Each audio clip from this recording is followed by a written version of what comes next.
Where do these resource managers come from? How do they find jobs with the Park Service and other federal entities? Well, I'll tell you how. Something happened to them somewhere along their life's path. There was a calling for them to protect resources that don't have voices. As resource managers here at Glen Canyon National Recreation Area, our job is to attempt to not only preserve and protect the resources for future generations, but also use best management practices.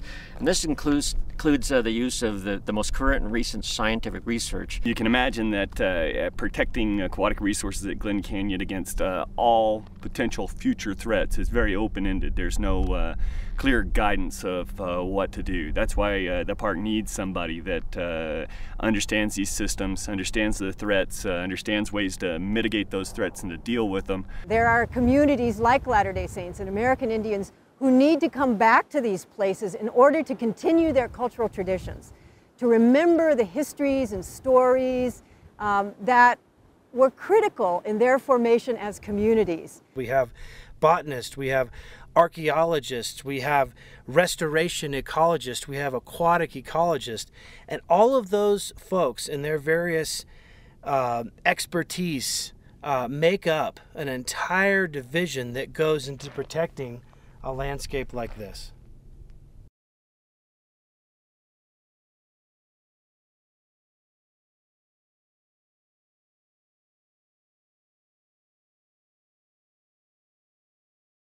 So one of the great challenges we have in resource management at Glen Canyon National Recreation Area is that we have a larger landmass than actually Grand Canyon National Park, but yet we have that acreage and land set aside by Congress for recreation. So the recreational interface is high.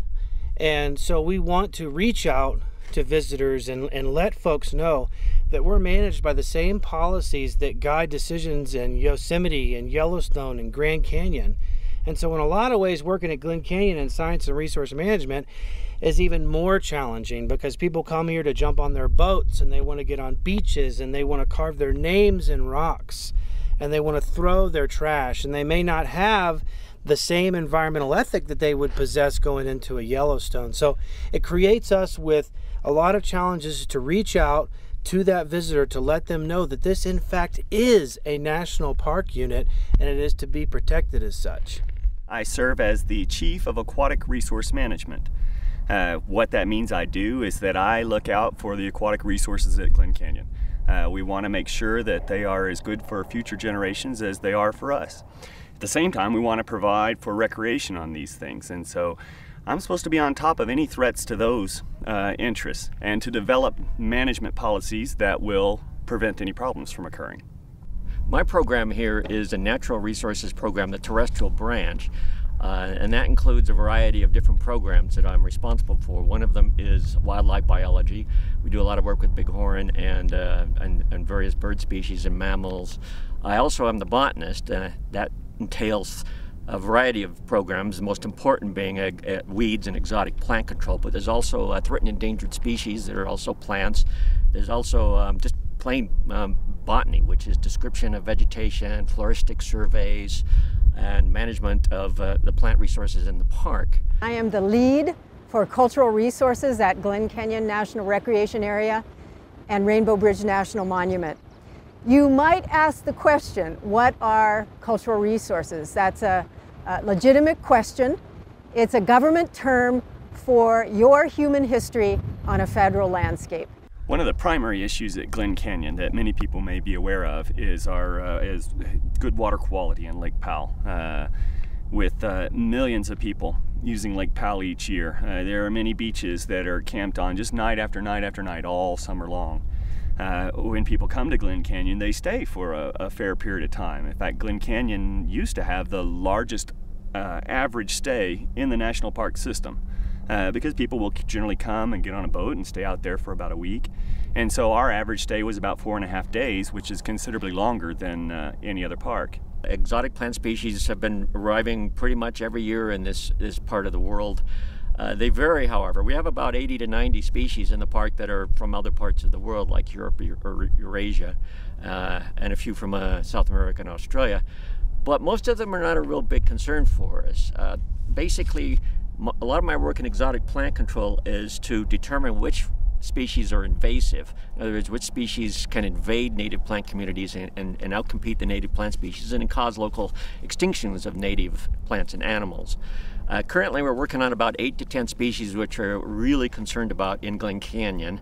Those who come to this landscape to boat on Lake Powell, to float the Colorado River behind me, it's places where you can enjoy yourself. That's our responsibility, and part of our mission is to ensure that you can come to these places and feel renewed by the sense of enjoyment that you experience. It's also for many of us as products or children of the American culture that we come to these beautiful natural places for a sense of spiritual renewal. When people think of aquatic resources at Glen Canyon, everybody thinks of Lake Powell. It's only 13% of the recreation area, but it draws 90% of our visitors. This is what people come to Glen Canyon for much more often than anything else. However, it's not the only aquatic resource in Glen Canyon. When you think about Glen Canyon and Lake Powell, obviously there are going to be rivers that flow into it. We've got like 5 major rivers for this part of the country that flow into Lake Powell. We've got the Colorado River that flows out of the dam and flows into Grand Canyon, a very significant aquatic resource that needs to be considered. We've got hundreds of springs and seeps, beautiful little desert glens that get very full of vegetation, often have pools in the bottom, support very lush assemblage of life, often down in the back of the canyon, some of the most beautiful places that exist anywhere on Earth. And these are driven by that water. These are aquatic resources. We are right now at the forefront and center of a new invasive exotic that is just beginning to appear on the horizon in the plateau and in the American Southwest. This is Ravenna grass. It's a relative of sugarcane. It gets quite large. It's extremely invasive, and it can actually outcompete every other plant species on the landscape, including other exotics. It has a tendency to take over along riparian zones, which are really critically important for more than half of our wildlife species in the park. So I'm currently working on a Ravenna grass, which is established in a few places around Lake Powell. We pull in public Land Corps groups and National Park Service exotic control plant teams to go out, and we use chemical herbicides to spray on the leaves of the plants. Another of our worst weeds is actually Russian olive, which has been planted widely throughout the West for windbreaks.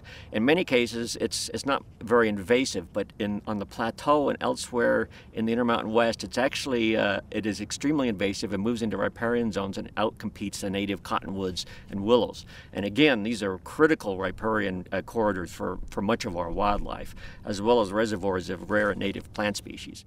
Cultural resources are also potent, very powerful symbols of political issues, economic issues. Some of the challenging issues we're dealing with here at Glen Canyon include the adaptive management plan for the Colorado River. When the Glen Canyon Dam was built, it's a water storage dam, we need to ensure not only that you have water and power, the dam itself is a cultural resource. It's important to our nation in our ability to carry on with our lifestyle here. It's also important that we protect the ecology of the Colorado River before the dam. And we're working cooperatively with the Bureau of Reclamation and the National Park Service to ensure that you can both enjoy the lake, you can get the power and water you need for where you live, and that those remnants or relics of American Indian tribes who are here, ranchers, that those places are also protected. Dealing with such a huge system as Lake Powell, monitoring is always a challenge. When you consider our beach monitoring program and that we want to monitor the beach areas, the shoreline of Lake Powell, when you consider that we've got 2,000 miles of shoreline to monitor in that effort, It makes our beach monitoring program like the largest one in the world if you judge it by the shoreline distance that it covers. When you consider zebra mussel monitoring, and we need to get out here and take samples over these 163,000 acres, that makes zebra mussel monitoring, that becomes a huge program to competently and effectively monitor a resource as large as Lake Powell.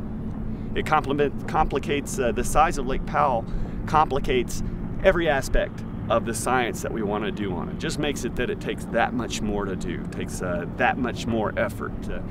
You can't head out from one location and sample the entire reservoir, even in a very sparse way, just because it will take more time than you've got just to drive the whole reservoir. And so we often are having to go out on multi-day sampling trips where we're camping out on the lake and we pick it up the next day. We do a lot of monitoring on the lake that will require that kind of effort.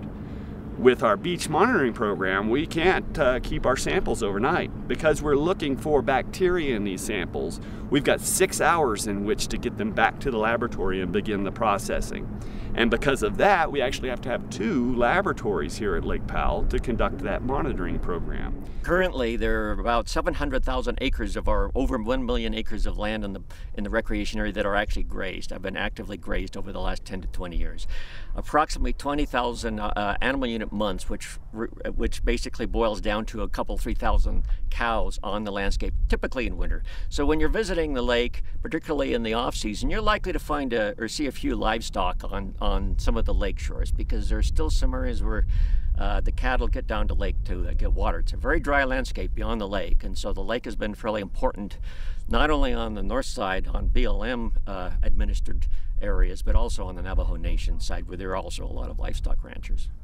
So one of the dilemmas that the Park Service has always faced since its establishment in 1916 is, how do we make decisions? For the most part, early on, we hired engineers, landscape architects, of such, and we arbitrarily just made decisions based off what we thought was best for recreational tourism, which obviously thousands of visitors come here on a daily basis to get a big dose of that recreational tourism feel.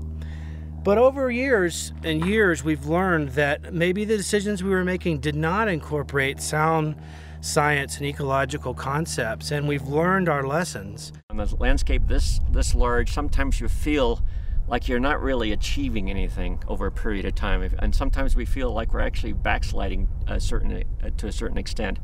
But I think in the long run, in my 20 years here, I have seen some changes in management. And I've been able to protect some areas and some places, some special places on this landscape that make me feel like I've actually managed to do something good for the park.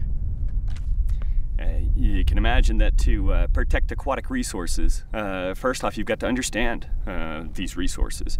It's not necessarily a simple question to understand the functioning and what's important to keeping a resource good for current use and for future use. And so that's why the Park Service will employ scientists in a role like mine.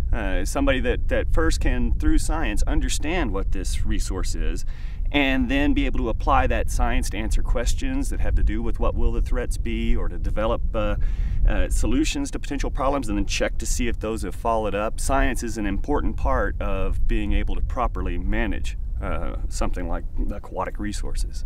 We in this country value national parks, and we value them for places like this and your ability to enjoy them.